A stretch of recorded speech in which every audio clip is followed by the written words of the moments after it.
قرآن داسې انقلابي کتاب دی چې د دې اثر په کافرانو، یهودیانو، عیسایانو، په سیکانو، انګریزانو باندې زما محترمو وای په انګریزانو کې په امریکا کې یو کسو ډایرکټرو فلمونه به جوړول، بلا فلمونه جوړ کړه.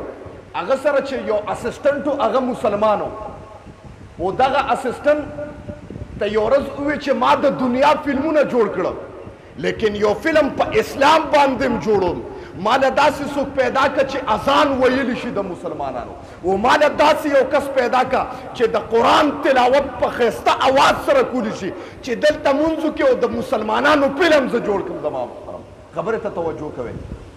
وایي دغه سړی وایي یو مؤذن یې پیدا کړه چې ښکلی اواز یې اذان یې وکړه، د ډایرکټر فلم شروع کړی دی، کیمره ورته لګولې ده. وایي چې کله اذان وشو د مونځ شوټ یې اغسته، چې کله هغه قاري صاحب په نماز مونځ باندې ودرېده او سوره فاتحه وی شروع کړه او د قرآن تلاوت یې شروع کړه، وایي هغه ډایرکټر کیمرې ته ناست دی او جاړي. زما محترمو ټول څوک سره سبحان الله، دا پې د قرآن اثر و.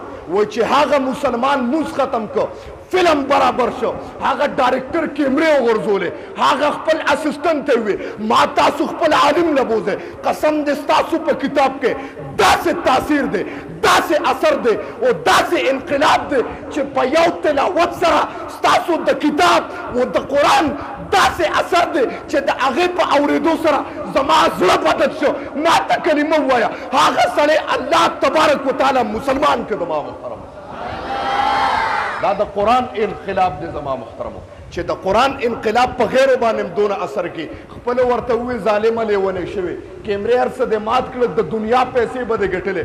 هغه ورته ووایي پیسې مې د دنیا ګټلې، عزت مې د دنیا ګټلو، شهرت مې د دنیا ګټلو، لیکن ما ته سکون قسم دې نه ملاوېده. او چې کله نه مې کلمه ووایي او دا قرآن مې شروع کړ، د رب په ذات قسم خورم چې ما ته سکون ملو شو. ټول څوک سره سبحان الله پته ولګي د قرآن کې کامیابی ده.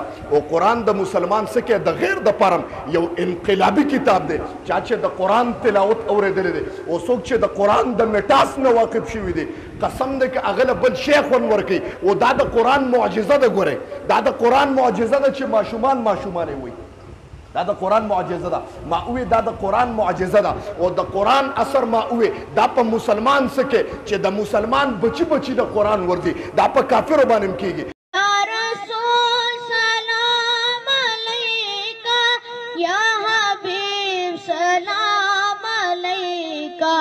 صلوات الله علیکہ.